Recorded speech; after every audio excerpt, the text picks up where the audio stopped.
Welcome to channel. Karthigai Deepam சீரியல்ல நம்ம கார்த்திக் வந்துட்டு வேலையை விட்டு போயிட்டாருன்னு சொன்னா எல்லாருக்குமே ஷாக்கா இருக்கும். சுக்க காரணமே நம்ம அபிராமி தாங்க. அபிராமி என்ன பண்றாங்க அப்படின்னு பாத்தீங்கன்னா, என் பையன் கஷ்டப்பட்டு இப்படி வேலை பார்த்துக்கிட்டு இருக்கானே, இதெல்லாம் யாரால என்னாலதான், நான் வந்துட்டு இந்த சொத்தை ஈஸியா எல்லாத்துக்கும் பிரிச்சு கொடுத்திருந்தா இந்த ஒரு பிரச்சனையே வந்திருக்காது.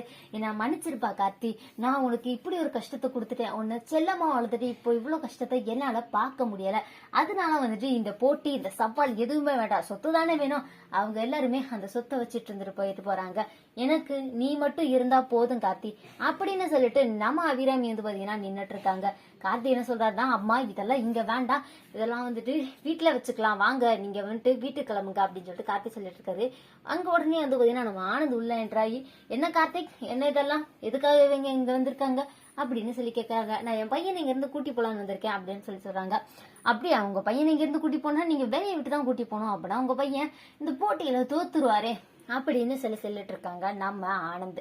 உடனே அபிராமி சொல்றாங்க, என் பையன் இந்த போட்டியில தோத்து போனாலும் எனக்கு பிரச்சனை கிடையாது, முதல்ல இங்க இருந்து தயவு செஞ்சு என் பையனை நான் கூட்டி போயிடுறேன், அவன் படுற கஷ்டத்தை என்னால கொஞ்சம் கூட பார்க்கவே முடியல அப்படின்னு சொல்லி அபிராமி சொல்லிட்டு இருக்காங்க.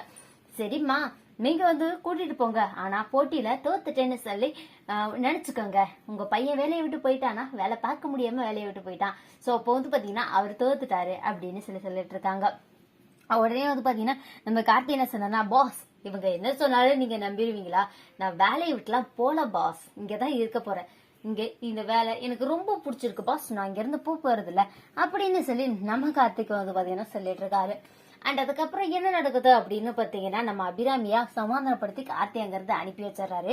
ஆனந்த் உடனே என்ன சொல்றாருன்னா, இதோ பாரு கார்த்தி, இதுதான் உனக்கு லாஸ்ட், இந்த மாதிரி இதுக்கப்புறம் இவங்க வந்து நின்றுட்டு இருந்தாங்கன்னா கண்டிப்பா நான் உன்னை வேலையை விட்டு துரத்திடுவேன், நீயும் இவங்க கூட சேர்ந்து வீட்டுக்கு தான் கார்த்திக் போகணும் அப்படின்னு சொல்றாரு.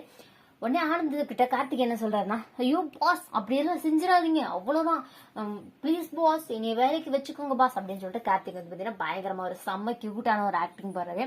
உடனே ஆனந்த் வந்துட்டு சரி சரி வேலையை பாரு அப்படின்னு சொல்லிட்டு அங்க இருந்து போயிடுறாரு. அண்ட் அதுக்கப்புறம் என்ன நடக்குதுன்னா, அபிராமி அழுதுகிட்டே வீட்டுக்கு வந்துடுறாங்க. வீட்டுக்கு வந்தோடனே தீப்பா எல்லாரும் கேக்குறாங்க, என்னத்த என்ன ஆச்சு, ஏன் அழுதுட்டு வரீங்க அப்படின்னு சொல்லிட்டு. கார்த்திக் இவ்வளவு கஷ்டப்படுவான்னு நான் நினைக்கவே இல்லை தீப்பா அப்படின்னு சொல்றாங்க. அத்தை இதெல்லாம் ஒரு கஷ்டமே கிடையாது கார்த்திக் சாரை பொறுத்த வரைக்கும் அப்படின்னு சொல்லிட்டு நம்ம தீபா சொல்லிட்டு இருக்காங்க. அண்ட் அதுக்கப்புறமேட்டு ஐஸ்வர்யா குரியாவுக்கும் பயங்கர பல்ப் ஆயிடுது. என்ன இப்படி ஆயிடுச்சு, இவங்க பாட்டுக்கு போயிட்டு கார்த்திகை கையோட கூட்டி வருவாங்கன்னு பார்த்தா இவங்க சும்மா வராங்களே அப்படின்னு சொல்லி பயங்கர ஷாக்கா இருந்துட்டு இருக்காங்க. சம ட்ரெஸ்டா போயிட்டு இருக்காங்க நம்ம கார்த்திகை தீபம் சீரியல். இந்த வீடியோ உங்களுக்கு பிடிச்சிருந்தா லைக் பண்ணுங்க, ஷேர் பண்ணுங்க. தேங்க்ஸ் ஃபார் வாட்சிங்.